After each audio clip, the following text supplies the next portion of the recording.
성경 봉독하겠습니다. 오늘 말씀은 사도신경입니다. 나는 전능하신 아버지 하나님 천지의 창조주를 믿습니다. 나는 그의 유일하신 아들 우리 주 예수 그리스도를 믿습니다. 그는 성령으로 잉태되어 동정녀 마리아에게서 나시고 본디오 빌라도에게 고난을 받아 십자가에 못 박혀 죽으시고 장사한 지 사흘 만에 죽은 자 가운데서 다시 살아나셨으며 하늘에 오르시어 전능하신 아버지 하나님 우편에 앉아 계시다가 거기로부터 살아있는 자와 죽은 자를 심판하러 오십니다. 나는 성령을 믿으며 거룩한 공교회와 성도의 교제와 죄를 용서받는 것과 몸의 부활과 영생을 믿습니다. 아멘. 목사님께서 말씀 전하여 주시겠습니다.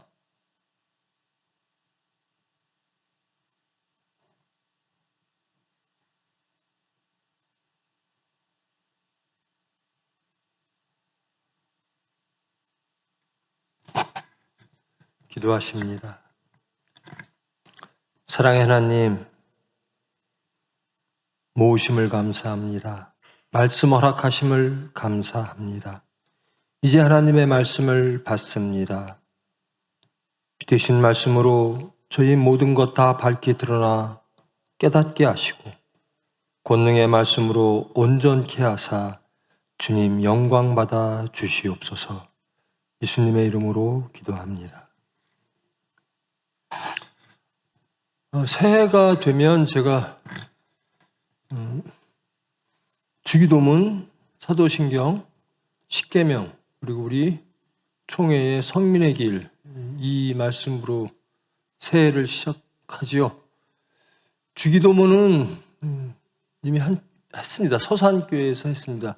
혹 주기도문 설교가 궁금하신 분은 그 설교를 참고하시길 바라고요. 오늘은 사도신경, 우리가 매일 공예배 때 묵상하고 혹은 낭송하는 사도신경입니다. 우리의 신앙 고백으로 사도신경을 채택해서 그것으로 우리의 신앙을 고백하죠. 사도신경이란 사도들이 믿는 것들입니다. 사도들이 믿는 것들. 사도들은 무엇을 믿었는가라는 거죠. 근데 우리는 그 사도신경을 우리의 신앙 고백으로 채택해서 공교회에서 하고 있죠. 물론 사도신경으로 신앙 고백을 반드시 해야 되는 법은 없습니다. 내 교회의 전통이고, 그리고 또 이만한 신경, 우리가 믿을 만한 것들을 딱 집약해서 교리적으로도 그렇고 한 것이 없기 때문에 사도신경을 우리는 공예배에서 항상 채택을 해왔습니다. 그런데 이게 우리 주기도문과 사도신경을요, 그냥 관습적으로 하는 경우가 많죠. 하고 제가 매일 새해가 되면 이 주기도문과 사도신경 쭉 같이 하거든요, 십계명은. 사도신경은 사도들이 믿는 것을 우리도 믿는다라는 겁니다. 즉, 사도들이 믿는다고 고백한 것들을 우리도 믿습니다. 우리의 신앙 고백이죠. 그러면 사도들은 무엇을 믿었는가? 그럼 우리는 무엇을 믿고 있는가? 그것이 우리의 근본입니다. 우리의 기본. 우리가 이 세상을 살아가면서 가장 믿는 것, 가장 먼저 우선하여, 아니 다른 것들을 다 제하고도 이것만은 난 반드시 믿는다. 그것이 우리가 매일 낭송하는 우리의 신앙 고백인 사도신경입니다. 제가 일부 예배 때도 했는데요. 근본, 우리 어릴 때는 그런 말을 자주 했어요. 여러분 때는 그런 말 잘 안 할걸요? 에이, 근본 없는 자식. 이런 말을 했었어요. 근본이 있어야 된다는 거거든요. 에이, 근본 없는 놈, 근본 없는 녀석. 근본이 있어야 됩니다. 근본으로서 모든 삶이 규정되고, 그 근본으로서 삶의 태도가 규정되고, 그 근본으로서 삶의 목표가 정해지기도 하는 거죠. 근데 그 근본이 같은 사람들이 모여 사는 것이 공동체죠. 그래서 저는 이 근본주의자 그러면 참 나쁜 의미로 우리가 이슬람 때문에 그렇게 받아들일 때가 많아요. 이슬람 근본주의자. 이 근본주의자는 나쁜 말이 아니거든요. 그럼 문제는 어디에 있는가? 이슬람에게 있다라는 겁니다. 이슬람 근본주의자들이 맺는 열매들이 뭐죠? 자기들과 맞지 않는 사람들 다 죽이는 겁니다. 아름다움이 없고 거긴 공포와 음습함과 살기와 이런 게 있죠. 남을 죽임으로, 남을 심판함으로 무엇인가를 세우려고 하는 게 이슬람입니다. 그래서 이슬람 근본주의자들이 정권을 잡거나 뭐 주도 세력이 되면 거기에는 항상 피바람이 불죠. 저는 저를 규정할 때 예수쟁이, 예수 근본주의자라고 규정을 합니다. 저는 예수 근본주의자입니다. 나의 근본은 뭔가, 어디로부터 시작하는가? 난 예수로부터 시작한다라는 겁니다. 그럼 예수 근본주의자가 되면 뭐가 되죠? 이슬람 근본주의자는 남을 죽이는데요. 예수 근본주의자들은 나를 죽입니다. 그리고 타상을 살립니다. 그게 예수님이 하신 방법이에요. 그게 하나님이 우리에게 허락하신 방법이에요. 나를 죽여 타상을 살리는 것. 그러니까 열매가 너무나 달라요. 예수 근본주의자들의 삶은 항상 사랑을 이루죠. 그래서 이 근본주의자들, 즉 그리스도인들이 고백하는 것이 사도신경입니다. 그리스도인들만 고백할 수 있는 것, 이것이 사도신경입니다. 자, 사도신경은 사도들은 무엇을 믿었을까? 그리고 우리는 그저 중얼중얼 따라 외우는 사도신경이 아니라 나는 무엇을 믿고 그 믿음을 가지고 어떻게 살아왔는가를 돌아보는 것, 그리고 하나님께 나는 이것을 믿습니다라고 고백하는 것, 나에게 다짐하는 것, 그것이 사도신경입니다. 첫 번째 말씀 좀 올려주시죠. 이게 지금 첫 시간이죠. 우리가 그 세번역으로 하는 게 아마 좀 익숙하지 않을 겁니다. 근데 이제 이 낭송하거나 외울 때는 이 대한민국 교회에서 일반적으로 또 우리 총회나 우리 일부 예배 때 어른들 예배 때는 함께 하는 것이 이제 개역 개정이니까요. 그렇게 낭송하시고 성경은 우리는 이 청년 예배는 2부 예배는 이 세번역으로 하겠습니다. 자, 이게 좀 약간 이 세번역이라고 하는 것이 성경을 좀 설명을 드리면 예전에는 개역판, 그다음에 개역 개정판, 그게 아주 고어체 이게 있죠. 문어체. 참 해석하기가 어려워요. 젊은이들은 특히 한자를 모르는 사람들은 참 이 개역판을 읽지도 어렵고 개역 개정판도 어렵습니다. 그래서 이 표준세번역이라고 하는 성경이 처음으로 대한민국 신학자, 성경 번역하는 신학자들에 의하여 구약과 신약이 동시에 번역이 시작됩니다. 그렇게 시작이 되고 그 뒤를 이어 시기는 좀 뒤입니다마는 캐톨릭과 개신교가 함께 번역을 또 시작합니다. 원문 가지고 히브리어, 헬라어 성경을. 그것이 공동 번역이라는 겁니다. 아까 아마 여러분들 이렇게 보면은 세번역도 있고 공동 번역도 있고 그럴 겁니다. 공동 번역은 캐톨릭과 개신교가 함께 번역한 것이고 세번역은 우리 개신교에서 번역한 겁니다. 근데 먼저 시작했으나 번역은 공동 번역이 먼저 나왔습니다. 그리고 이제 그것이 첫 번째가 표준세번역이라는 것이었습니다. 표준세번역. 그것은 한글 세대를 겨냥한 것이었고요. 그래서 아주 그 구어체고 젊은이들이 읽기 쉬운 성경입니다. 근데 그것이 이제 약간의 야훼, 하나님의 이름, 우리 아버지 이름을 안 부르잖아요. 그래서 거기에서는 우리가 원래 지금 유대인들도 야훼를 그렇게 야훼라고 읽지 않죠. 뭐라고 읽죠? 아도나이라고 읽죠. 아도나이. 그러니까 주님의 이름을, 하나님의 이름을 감히 부를 수 없는 거죠. 그래서 아도나이라고 불러서 표준 세번역에서는 다 주님이라고 이렇게 번역이 되어 있는데 세번역에서는 야훼라고 번역을 하고 그런 몇 가지가 이제 세번역으로 옮기면서 차이가 있는 겁니다. 자, 한번 올려주시죠. 우리가 너무 예전 개혁개정에 익숙해져서 그런데 자 한번 봅시다. 사도들은 무엇을 믿었나? 그리고 우리는 무엇을 믿고 있는가? 첫 번째, 믿습니다. 누구를 믿는가? 하나님을 믿는다라는 겁니다. 하나님을. 그 하나님은 누구신가? 전능하신 분이시다. 전능하신 분. 여러분이 어떤 곤란한 일이 처해졌고 하여튼 무슨 해결해야 될 문제가 있을 때 여러분은 어떤 사람이 도와줬으면 좋겠습니까? 어떤 사람에게 가겠습니까? 저라면 전능한 사람에게 가겠어요. 이 문제를 완벽하게 해결하실 분한테 가겠어요. 그분이 하나님이라고 사도들은 고백하는 겁니다. 하나님을 나는 믿는데요. 그 하나님은 전능하신 분입니다. 그리고 그 하나님은 어떤 분이신가? 창조의 하나님입니다. 천지를 창조하신 창조의 하나님입니다. 그리고 그 하나님은 누구신가? 나의 아버지입니다. 나의 아버지라고 부를 수 있는 것은 우리는 피조물이죠. 근데 내가 아버지라고 부를 수 있는 것은 예수님 덕분이죠. 예수님이 이렇게 기도하라. 그리고 너희들은 이제는 하나님의 자녀가 됐다. 하나님의 백성이 됐다.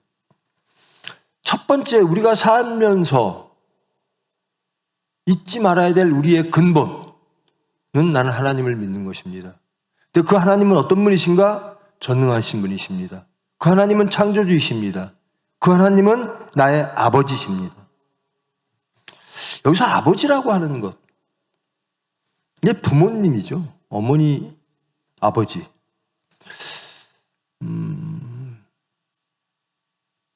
그렇죠. 이게 부모가 되면요, 이게 여러분들 잘 이해 안 될 텐데, 가난한 우리 시대 때는 자식들의 입에 무엇인가 들어가는 것만 봐도 행복했어요. 지금도 그래요. 자식들이 뭘 먹는 거 보면 행복해요. 우리가 뭘 먹을 때 혹은 무엇을 즐길 때 자식 생각이 나는 거예요. 그게 부모입니다. 자식 나면 여러분 자식밖에 안 보이죠? 부모는 두 번째죠?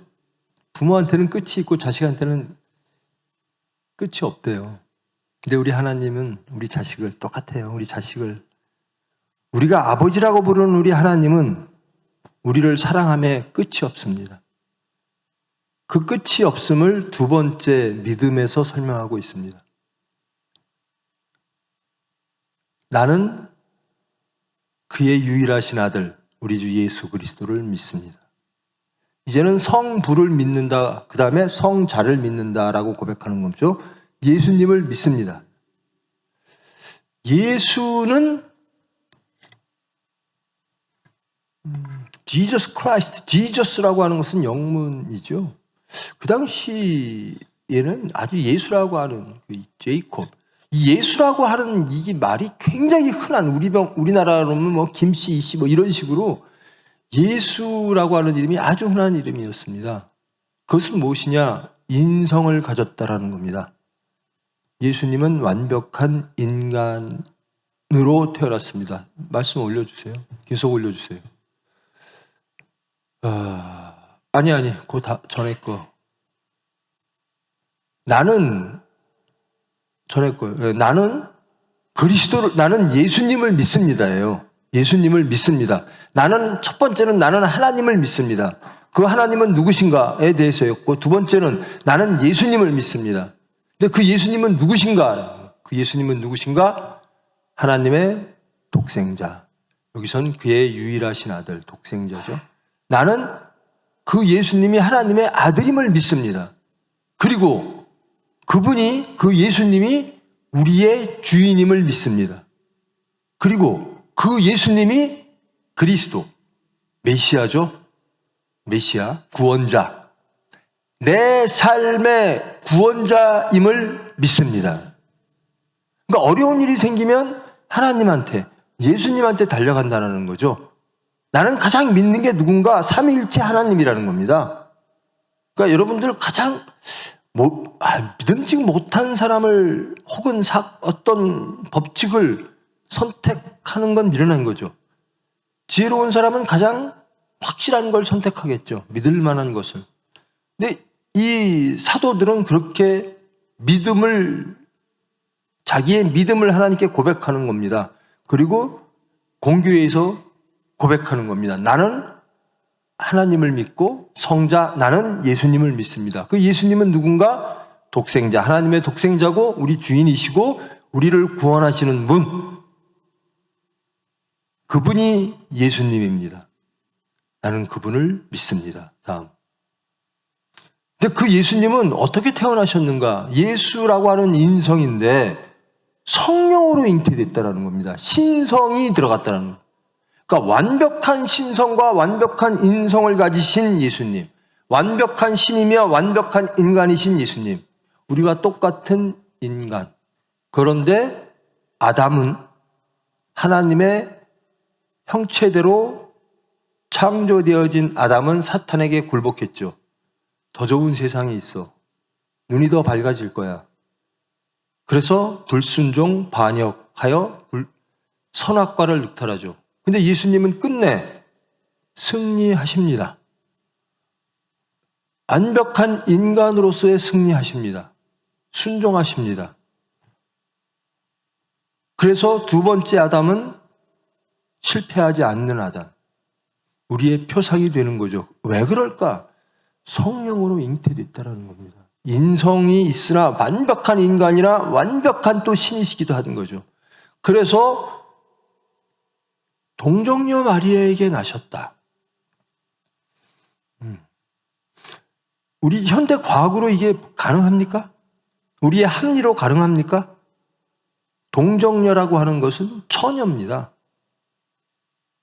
처녀가 임신을 했다라는 거예요. 처녀가 출산을 했다.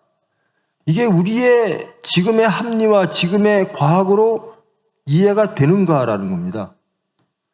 그런데 사도들은 그것을 믿는다라는 거예요. 왜? 성령으로 하나님이 재창조했다라는 겁니다. 이건 하나님의 창조행위라는 거예요. 하나님의 창조. 아담을 창조하셨듯이 하나님이 직접 인간의 몸을 빌었으나 인간의 수단과 인간의 합리와 인간의 과학을 빌리지 않고 하나님의 창조적 능력으로 창조하신 분이 예수님이라는 겁니다. 난 이것을 믿는다라는 거예요. 여러분 믿으세요? 믿으세요? 이게요, 저 의사잖아요. 의사가 저걸 믿어요. 이거 기적입니다. 하나님의 은혜예요.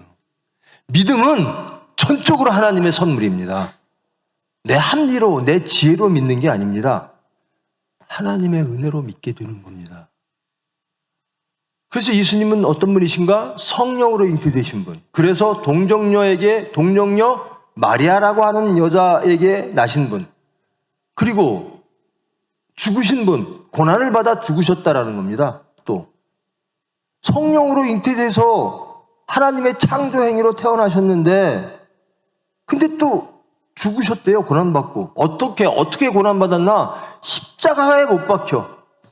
이것은 그 당시에 십자가라고 하는 것은 가장 치욕이고 가장 무능이고 가장 악질이고 그러니까 국가를 흔들 만한 반역자 혹은 살인자, 아주 극형에 처해야 될, 그러니까 단칸에 죽이긴 너무나 아까운, 남들에게 보여줘야만 이런 죄를 지면 너희들 이렇게 돼 라고 하는 게 십자가형입니다. 십자가형은요, 저 신대원 다닐 때 했던 그 시간에 그것을 교수님이 이렇게 말씀하시는데, 십자가를 통해서 어떻게 죽을까? 사람은 왜 십자가형을 집어넣으면 사람들이 그렇게 힘들어할까? 자, 십자가에 손과 발을 이렇게 손에다 못질을 해요. 그리고 이 발에다도 못질을 하고 배에다 창질을 합니다. 받칠 게 하나도 없어요. 그냥 중력에 의해서 떨어져 내려가는 거죠. 근데 그냥 목을 딱 치면 죽잖아요. 교수형에도 딱 죽고. 이거는 고통이란 고통은 다 받으면서 죽는 겁니다. 그러니까 이게 혈액이 다 빠지니까 혈압이 뚝뚝 떨어져가지고 의학적으로는 이게 한국말이 잘 몰라서 하여튼 샥이 오는데 볼륨, 물이 작아서 인간의 몸은 60%가 물인데 이 볼륨이 줄어들어서 샥으로 죽는다. 혹은 뭐 이렇게 되니까 횡격막이 올라붙어서 횡격막으로 숨을 쉬는데 이것 때문에 죽는다. 하여튼 뭐 여러 가지 그것도 연구하는 사람들이 있더라고요. 십자가에선 어떻게 하면 사인이 뭘까? 어찌됐든 그렇게 힘든 십자가에 못 박혀 죽었다라는 겁니다. 그래서 성경에 보면 십자가형을 받은 사람들한테 그 모략이라든가 그 아편 같은 걸 주잖아요. 고통을 좀 이기라고. 그리고 가장 오래 가장 고통스럽게 죽이는 형에 성령으로 잉태된 분이 그런 고난을 받고 돌아가셨다라는 겁니다. 어느 때 본디오 빌라도라고 하는 로마 총독이 그 시대를 다스릴 때, 이게 보면 본디오 빌라도에게 고난을 받아, 이거는요, 이 오해의 소지가 있죠. 본디오 빌라도는 예수님을 죽이려고 안 했던 사람입니다. 나는 죄를 발견하지 못하겠다, 예수님한테. 빌라도가, 본디오 빌라도는 로마 총독입니다. 그 당시, 예수님이 활동하던 그 당시에. 나는 예수님께 죄를 발견하지 못하겠다. 그래도 예수를 막 죽여라 하니까 로마 총독은 하는 일이 그 지역에서 소란이 나지 않는, 밀란이 나지 않는 것이 그가 유일하게 하는 일입니다. 어떤 예수를 믿든 뭐 유대교를 믿든 상관없어요. 그냥 로마에게 복종하는 안정된 시대를 통치하면 되는 거거든요. 근데 유대인들이 막 예수 죽이라고 소란을 피는 거예요. 그러니까 빌라도가 마지막으로 선택한 게 바라바와 예수를 놓고 너희들이 선택해라 그럼. 바라바는 누구죠? 민족주의자입니다. 지금 같으면 일제시대로 따지면 김구 같은 선생님이죠. 무력으로 나라를 되찾자. 열성당 당원입니다. 근데 예수님은 원수까지 사랑하라는 거예요. 그리고 여기는 우리나라와 우리의 의가 있는데 여기는 예수님은 그의 나라와 그의 의를 말하는 거예요. 그러니까 유대 백성들은 빌라도에게 요구합니다. 바라바를 살려주고 예수를 죽이십시오. 예수를 죽인 사람들은 하나님을 잘 믿는다고 하는 사람들이었습니다. 그리고 선민이라고 주장하는 사람들이었습니다. 본디오 빌라도는 선택을 할 수밖에 없죠. 너희들이 선택했으니 모든 죄는 너희들에게 돌아갈 것이다. 이제는 소란을 피우지 마라. 그리고 예수를 십자가에 처형하고 빌라도를 석방합니다. 바라바를 석방합니다. 다음. 그 다음에 장사된 지 사흘 만에 죽은 자 가운데서 다시 살아나셨으며, 이것도 과학적으로 불가능한 얘기죠. 이건 누구만이 할 수 있어요? 창조주만이 할 수 있는 겁니다. 죽은 자를 살리시는 것. 그러니까 여러분들 합리 속에, 과학 속에 사는 저와 여러분은 믿지 못할 것들이 너무나 많아요. 이 당시도 마찬가지죠. 그 당시에 예수님 공생의 기간 혹은 그 이후의 시대들은 뭐 그리스의 철학, 헬레니즘이 다 지나서 로마의 그 강대한 힘, 인간의 모든 것들을 다 갖고 있다라고 하는 시대였거든요. 근데 죽은 자가 3일 만에 부활됐다. 이것을 그 당시에는 제자들만 믿은 겁니다. 그리스도인들만 믿은 거예요. 지금도 마찬가지입니다. 그리스도인만이 이것을 믿을 수 있어요. 여러분 이 사실을 믿습니까? 믿습니까? 여러분의 합리를 넘어야, 여러분의 과학을 넘어야 이게 믿어지는 거예요. 그것은 하나님이 믿게 해 주시는 겁니다. 죽은 지 사흘 만에 죽은 자 가운데서 다시 살아나셨다. 창조죠. 창조를 해주셨다는 겁니다. 온전한. 그러니까 우리는 너무나 상식적인 세상에서, 과학적인 세상에서, 합리를 따지는 세상에서 사니까 저런 것들이 믿어지지가 않죠. 그래서요, 그 당시에는 예수님이 없어진 걸 압니다. 그 유대교 리더들이. 그리고 부활된 걸 압니다. 자, 시체가 그 큰 바위 덩어리로 무덤을 막았는데 그 무덤이 열리고 예수의 제자들은 다 도망가 있는데 그 큰 무덤을 물리력으로 열 수가 없어요. 근데 그 무덤이 열리고 시체가 없어졌어요. 그리고 나서 곧바로 소문이 어떻게 도냐면 예수가 부활했다라는 소문이 돌기 시작합니다. 유대인들이 빌라도에게 그렇게 압력을 넣어서 죽였는데 우리가 죽인 예수가 부활됐다라는 소문이 떠들기 시작하는 거예요. 그러니까 유대인들은 어떻게 말하죠? 아이고, 제자들이 시체 훔쳐갔어. 그리고 그렇게 소문을 낸 거야, 부활했다고. 지금도 마찬가지입니다. 예수의 부활을 부정하는 사람들은 항상 어떠한 상식적인 혹은 음모론적인 이유를 댑니다. 예수가 부활할 리가 있어? 너희 속에 거듭남이라는 게 말이 돼? 그렇게 얘기들을 하죠. 근데 어찌됐든 사도들은 믿는 겁니다. 사흘 만에 죽은 가운데서 살아나셨다. 부활을 믿는 겁니다. 여러분 믿으십니까? 부활을 믿으십니까? 여러분의 중심 속에 여러분의 육체는 죽어지고 말씀으로 부활됨을 하나님께서 예수 그리스도의 십자가의 붉은 피로 인하여 우리를 변화시키심을 믿습니까? 그렇게 믿는다고 고백하는 게 신앙 고백입니다. 우리의 믿음, 무엇을 믿는가? 그런데 그 예수님은 죽은 자 가운데서 살아나셔서 승천하셨다는 겁니다. 하늘로 올라가셨어요.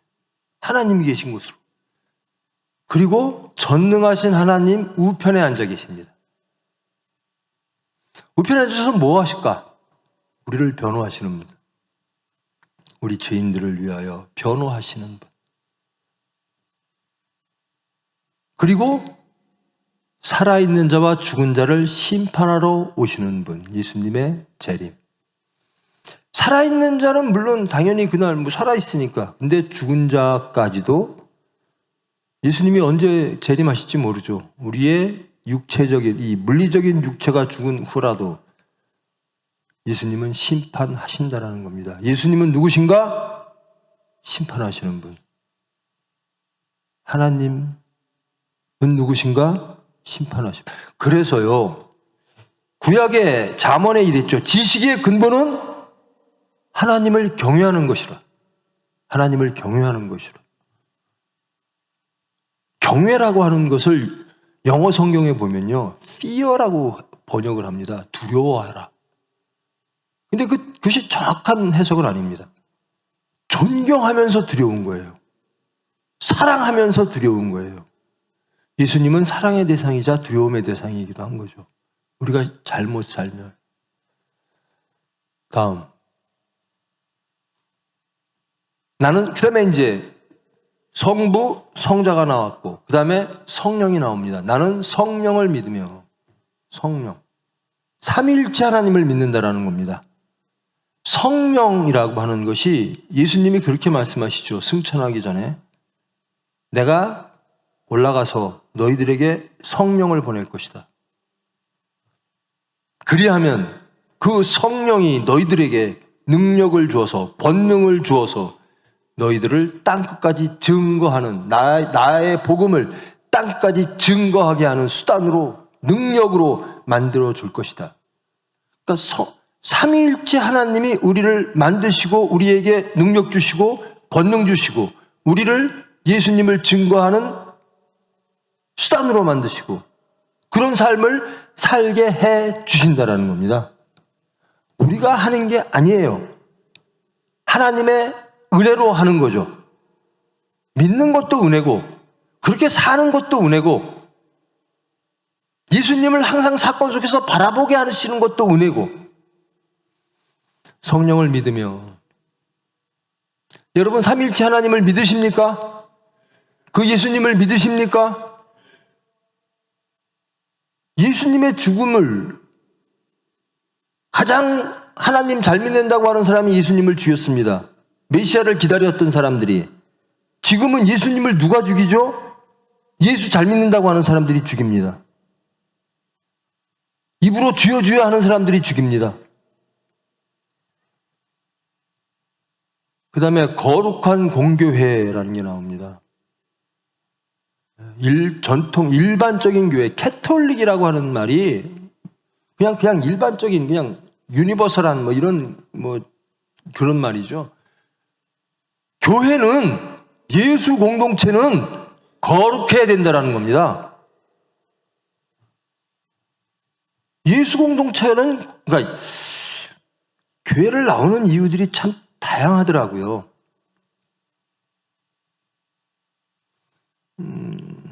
그러니까 교회에 나와서 듣기 싫은 소리를 하면 안 나오죠. 왜 듣기 싫을까? 그 하나님의 말씀인데. 육체는요, 사탄은요, 하나님 말씀 듣기 싫어요. 너 죄인이야 소리 듣기 싫어요, 사탄은. 그럼 뭘 좋아하느냐? 육체적인 말 해주면 좋아해요. 교회는 거룩해야 됩니다. 거룩이란 말씀드렸죠. 구분되어진 것. 누구로 인해서? 하나님으로 인해서. 그러니까 하나님이 안 계시고 예수님이 안 계시고 성령님이 안 계시면 교회가 아닙니다. 교회는 구분되어진 곳이다라는 겁니다. 구분되어진, 그럼 예수님이 계시다라면 어떤 교회 공동체 이론들은 다 하나님, 삼위일체 하나님을 믿는 사람들, 삼위일체 하나님을 의지하고 사는 삶을 사는 사람들, 예수님께 의지하고 예수님을 찬양하고 예수님의 뜻을 이루기 위하여 기도하는 삶을 사는 사람들, 이게 거룩입니다. 이게 구분입니다. 교회는요, 제가 항상 말씀드립니다만 교회는 좋은 사람들의 모임이 아니에요. 교회는 뭐 대학생들, 뭐 청년들 가면 좋은 친구들이 있어, 좋은 선배 있어, 좋은 후배 있어. 그건 어디에도 있을 수 있어요. 좋은 이웃들이 모인 곳이 교회가 아닙니다. 좋은 이웃 되겠죠. 좋은 이웃들만으로 그것이 목적이면 안 된다는 겁니다. 그건 세상 모임이 돼요. 교회는 예수 믿는 그리스도인들이 모인 곳, 이게 교회입니다. 이게 거룩입니다. 이게 구분입니다. 정말 저게 교회인가? 우리가 교회인가? 아, 예수 믿는가? 그리스도인들이 모였는가? 이게 교회입니다. 아, 우리 교회는 좋은 사람들이 있어. 내가 어려울 때 도움을 받을 수 있어. 그건 교회의 가장 일부분. 예수 믿는 사람은 당연히 그렇게 해요. 하나님을 믿는가? 그리스도를 주로 고백하는가? 주님의 삶을 살아내는가? 그럼으로써 열매가 남을 돕기도 하고 다 하는 거죠. 말씀을 이루는 열매. 그래서 교회는 반드시 거룩해야 됩니다.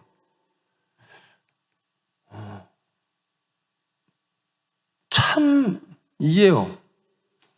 어떤 사람이 예를 들어 어떤 지역으로 이사를 왔어요. 근데 그 사람이 장사하는 사람이에요. 그러면 첫 번째로 가장 큰 교회가 어딘가 이렇게 본대요. 왜? 장사하려고. 저 교인들 많은 데 가서 내가 교인 등록하고 하면 나 장사하는 데 도움 되겠지. 그건 교회가 아니에요. 장사의 소굴이 되는 겁니다. 그래서 그 다음에 성도의 교제라고 하는 것은 성도가 서로 교통하는 것과 이렇게 돼 있죠. 성도의 교제라는 것은 영적 교제입니다. 영적 교제는 어떻게 하는가? 서로 사랑해 주는 겁니다. 예수님이 우리를 사랑하듯이 서로 사랑하고 서로 용서하고 서로 기도해 주고 허물을 보는 게 아닙니다. 예수 근본주의자들은 남의 허물을 보아서 심판하지 않습니다. 용서하고 사랑하고 그 상대방의 허물을 통해서 내 자신이 발견되어지고 그 허물을 위하여 울어주고, 이게 진정한 교제입니다. 성도의 교제란. 그래서 사랑하는 집단입니다. 용서하는 집단, 사랑하는 집단, 뒷소리하는 집단이 아니에요.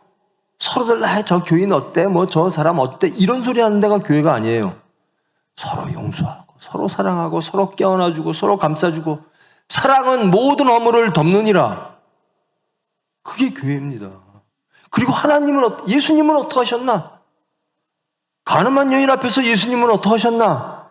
삭개오 앞에서 예수님은 어떻게 하셨나?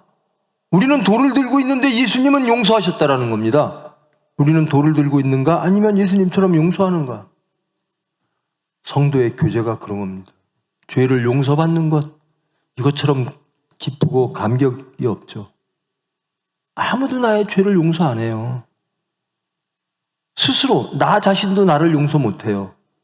근데 창조와 구원의 하나님이 나를 용서하십니다. 이것처럼 기쁨과 감격과 희락이 어디 있습니까? 그러니까 찬양합니다. 그러니까 감사합니다. 내 죄를 용서받는 것과 이 참 용서로부터 신앙은 시작되는 것 같아요. 하나님의 은혜죠. 그래서 우리도 용서하는 사람이 되는 겁니다. 교만한 자들은, 잘못 신앙에 간 자들은 남보다 나 예수 잘 믿는 것 같아. 저 사람은 나보다 못 믿네? 그리고 비판하죠. 그 사람들 다 쓰러집니다. 용서하는 자가 그게 교회입니다. 그리고 내 몸의 부활과 영생을 믿습니다. 몸의 부활, 신체적인 부활과 영생은 언제부터? 영생은 언제부터 시작돼? 천국은 언제부터? 지금. 우리 죽어서 언젠가가 아니라 예수님의 오심으로 천국은 열렸습니다. 그러나 완성되지 않은 것.